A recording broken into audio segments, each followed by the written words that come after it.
மன்னாதி மன்னன்.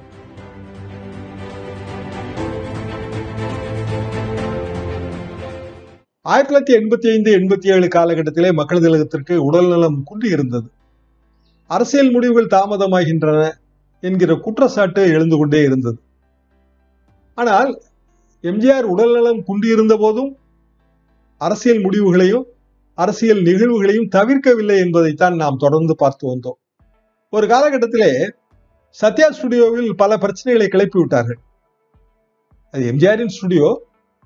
ஆனாலும் தொழிலாளர்கள் மத்தியிலே பிரச்சனைகளை கிளப்பிவிட்டு வேலை நிறுத்தம் செய்ய தூண்டிவிட்டு இப்படியெல்லாம் நடந்தன. அதற்கு ஒரு சுலபமான தீர்வு கண்டார் எம்ஜிஆர். அப்போது அவரது ஆடிட்டரின் பெயர் பரமேஸ்வரன். பரமேஸ்வரன் பின்னாட்களிலே நாங்கள் தாய் அண்ணா பத்திரிகையிலே பணியாற்றும் போது அண்ணா அறக்கட்டளை சென்னை நெல்சன் மாணிக்கம் ரோட்டிலே இருக்கிறது. அந்த அறக்கட்டளையிலே அவர் ஆடிட்டராக இருந்தார். ஜானகி அம்மையாருக்கும் அவர் தான் ஆடிட்டர். அவர் பரமேஸ்வரனை அழைத்து, நீங்கள் இந்த சத்யா ஸ்டுடியோ தொழிலாளர்கள் பிரச்சனைக்கு தீர்வு காணுங்கள், தொழிலாளர்களே ஸ்டுடியோவை நடத்தட்டும், எனக்கு ஆட்சேபனை இல்லை என்று எம்ஜிஆர் கூறிவிட்டார்.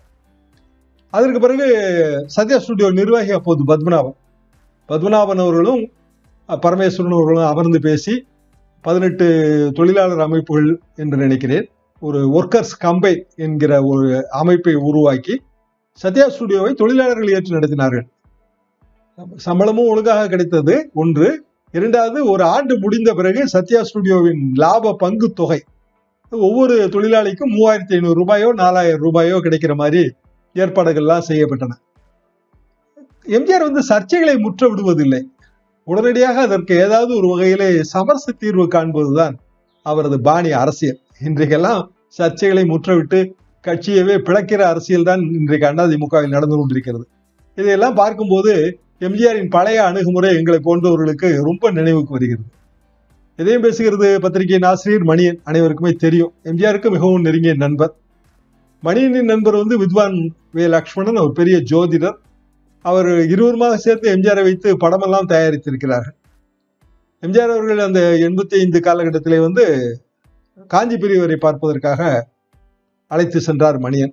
எம்ஜிஆர் அவர்கள், ஜானகி, மணியன் ஆகியோரெல்லாம் காஞ்சி பெரியவரிடம் பேசிக் கொண்டிருக்கும் போது பழைய பெரியவர் சந்திரசேகர சரஸ்வதி அவர் எனக்கு உங்களிடம் 3 கோரிக்கைகள் இருக்கின்றன என்று கூறியிருக்கிறார். எம்ஜிஆர் கொஞ்சம் பதறி போய்விட்டார்.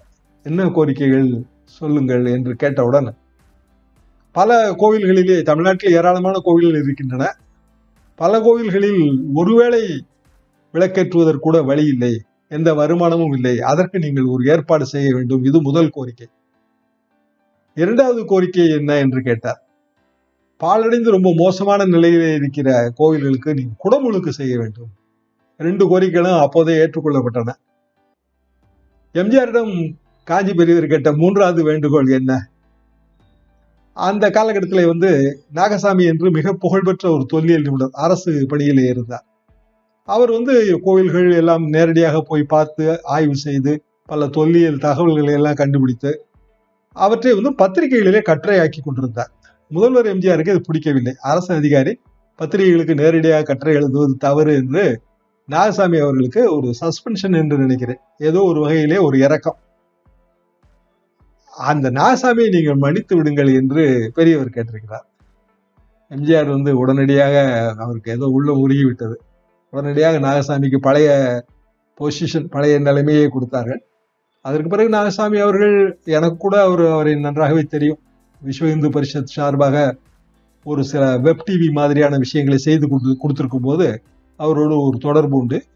அந்த துறையிலே, தொல்லியல் துறையிலே தமிழ்நாட்டின் மிகப்பெரிய நிபுணர்களில் ஒருவர். அவரது பங்களிப்பெல்லாம் யாராலும் மறக்கவே முடியாது. 26/1/2018 அன்று மத்திய அரசு மிக உயரிய விருதெல்லாம் அவருக்கு கொடுத்து கௌரவித்தது. பொதுவாக எல்லோரையும் தன் பக்கம் சேர்த்து கொள்ள வேண்டும் என்கிற அந்த அரவணைப்பு அரசியல் தான் எம்ஜிஆர் பாணி அரசியல். பல உதாரணங்கள் சொல்லலாம். கண்ணதாசன் அவர்களுக்கு அரசவை கவிஞர் பட்டம் கொடுத்ததிலிருந்து பல உதாரணங்களை சொல்ல முடியும். காமராஜர் அவர்கள் ஒரு காலகட்டத்திலே எம்ஜிஆர் பிரிந்து வந்த பிறகு அதிமுக திமுக இரண்டும் ஒரே குட்டையில் ஊறிய மட்டைகள் என்றெல்லாம் சொன்னார்.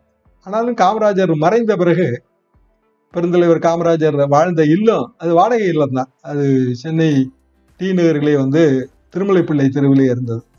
அதை வாங்கி 10/10/1978 அன்று காமராஜர் நினைவு இல்லமாக தமிழக அரசே வந்து அதை வாங்கியது. நினைவு இல்லமாக அது அர்ப்பணிக்கப்பட்டது.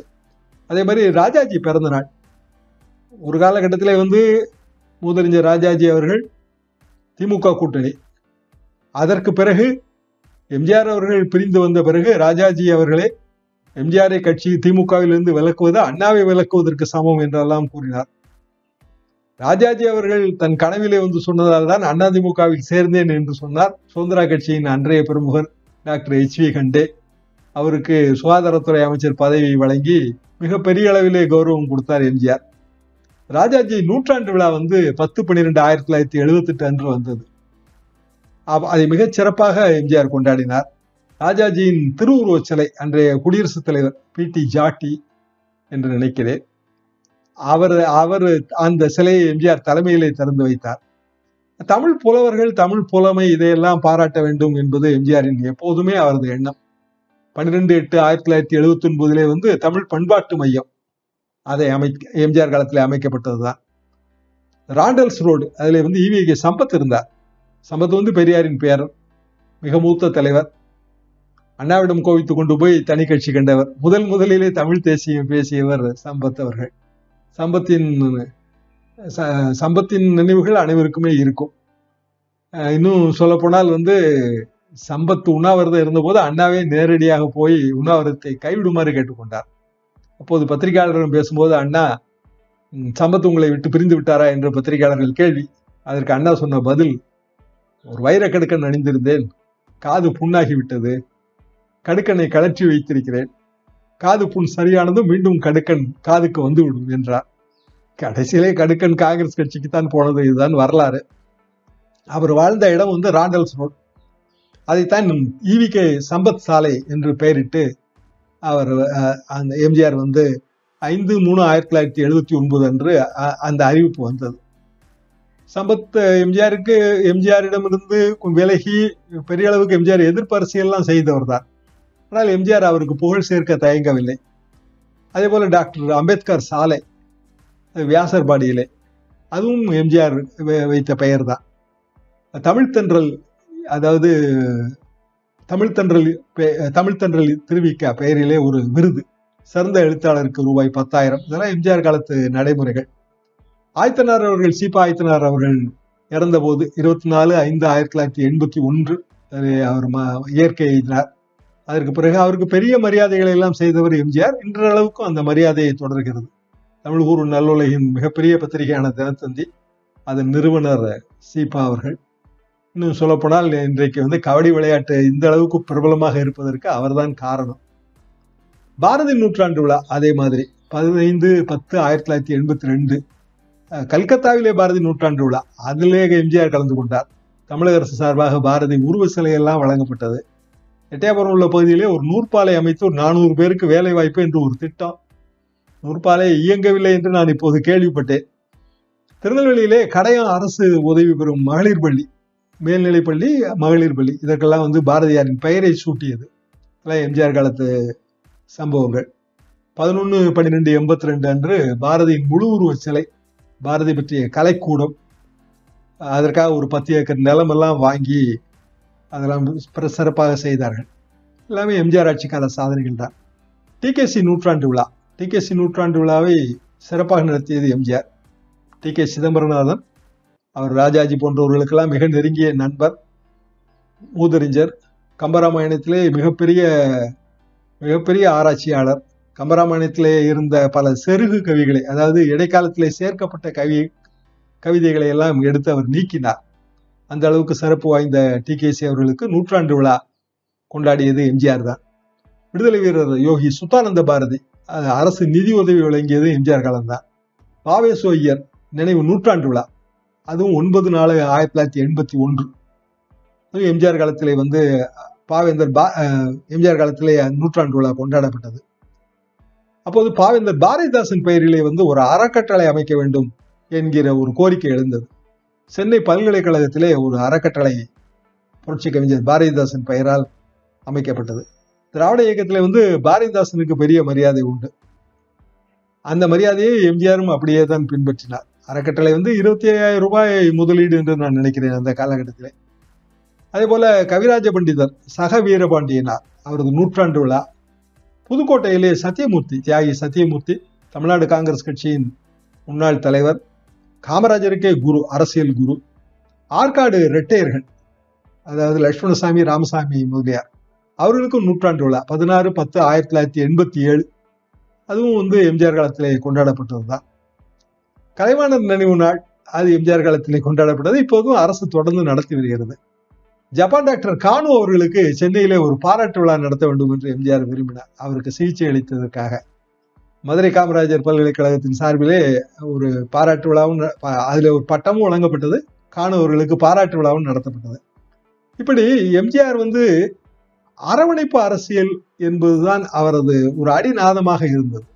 அதிமுகவின் ஒரு முக்கியமான விஷயமே அந்த அரவணைப்பு அரசியல் என்றுதான் நான் நினைக்கிறேன். சமீபத்திலே பேட்டியளித்த பண்ருட்டியார் அவர்கள், மூத்த தலைவர், அதிமுகவின் மூத்த தலைவர், எம்ஜிஆர் காலத்திலேயே வந்து எம்எல்ஏ. அது போக பண்ருட்டியார் அவர்கள் அந்த காலத்திலே அண்ணாமலை பல்கலைக்கழகத்தின் பொறியியல் பட்டதாரி, அண்ணாமலை பல்கலைக்கழகத்தின் சிறந்த மாணவர், தமிழ்நாடு அரசு துறையிலே பணியாற்றியவர். அண்ணா அவர்களிடம் போய் நான் அரசு வேலைக்கு வர வேண்டும் என்று கேட்டபோது, நீ பொறுத்திருக்க, உரிய காலம் வரும்போது நான் அழைக்கிறேன் என்று அண்ணா அவரை பொறுமையாக்க சொன்னார். அதற்கு எம்ஜிஆர் காலத்தில் அவர் அமைச்சராக தொடர்ந்தார். அவரை வந்து ஐநா சபைக்கு அனுப்பி ஈழத்தமிழர் பிரச்சனையை பற்றி எல்லாம் பேச சொன்னார். முந்தைய அத்தியாயங்களில் இது பற்றி நான் விரிவாக சொல்லியிருக்கிறேன். அவர் வந்து அதிமுக என்றால் என்ன என்பது பற்றி மிக அருமையான ஒரு பேட்டி சமீபத்தில் கொடுத்திருந்தார். ஒன்று, அதிமுக என்பது ஏழை எளியவர்களுக்கான கட்சி. 2, அதிமுக என்கிற கட்சியில் யார் வேண்டுமானாலும் சேர்ந்து எந்த நிலைக்கு வேண்டுமானாலும் உயரலாம். யாரையும் சேர்க்க மாட்டேன் என்றோ யாரும் வரக்கூடாது என்றோ கட்டுப்பாடுகள் விதிக்க முடியாது. எடுத்துக்காட்டு, ராஜஸ்தானை சேர்ந்த உக்கும்சந்த் ஹீராச்சந்த் போன்றவர்கள் எல்லாம் அதிமுகவிலே பெரிய பதவிகளை வைத்தார்கள், எம்எல்ஏக்களாக இருந்தார்கள். தமிழ்நாட்டை சேர்ந்த யாராவது ஒருவர் ராஜஸ்தானிலே எம்எல்ஏ ஆக முடியுமா? முடியாது. ஆனால் இங்கு வந்து அந்த வாய்ப்பு தரப்பட்டது. காரணம் எம்ஜிஆர். எம்ஜிஆரின் அரசியல் அணுகுமுறையை கை கொண்டால் அதிமுக பிழைக்கும் என்கிற ரீதியிலே வந்து பண்ருட்டியார் அவர்கள் கூறியிருந்தார்கள். அது முற்றிலும் உண்மை. எம்ஜிஆரின் வாழ்க்கை வரலாறை நாம் ஆராய்ந்து பார்க்கும் போது அதிமுக என்கிற கட்சியை அவர் எப்படி கட்டமைத்தார் என்பது நமக்கு புரியும். ஏழை எளியவர்கள் எம்ஜிஆரை எப்படி தங்கள் இதயத்திலே வைத்து பூஜித்தார்கள் என்பதும் நமக்கு புரியும். போக போக இன்னும் பல விஷயங்களை தொடர்ந்து பார்ப்போம். அடுத்த அத்தியாயத்தில் மீண்டும் சந்திப்போம். நன்றி, வணக்கம். இந்த காலத்து இளைஞர்கள் வந்து பழைய விஷயங்களை, இப்போ நம்ம சரித்திரம் படிக்கிற மாதிரி நம்முடைய பழைய நம்ம நாட்டில் நடந்தது, தலைவர்கள் எப்படி எப்படி வந்து ஆட்சி செஞ்சாங்க, என்னென்ன சாதுரியத்தை பயன்படுத்தினாங்க அப்படிங்கிறத இந்த காலத்து இளைஞர்கள் வந்து தெரிந்து கொள்ள வேண்டும் அப்படிங்கிற ஒரு எண்ணத்தில் தான் வந்து எம்ஜிஆரை பற்றிய சில சுவையான தகவல்களை நம்ம சொல்கிறோம். அன்பார்ந்த தமிழ் நெஞ்சங்களே, மன்னாதி மன்னன் வரலாற்று தொடர் ஒவ்வொரு செவ்வாய் மற்றும் வெள்ளி மாலை 5 மணிக்கு உங்கள் எம்ஜிஆர் யூடியூப் சேனலில் பதிவேற்றப்படும். காண தவறாதீர்கள். சேனலை சப்ஸ்கிரைப் பண்ணிட்டீங்களா? பண்ணலனா மறக்காம சப்ஸ்கிரைப் பண்ணுங்க. சப்ஸ்கிரைப் பட்டனையும் பெல் ஐக்கானையும் உடனடியாக கிளிக் பண்ணுங்க.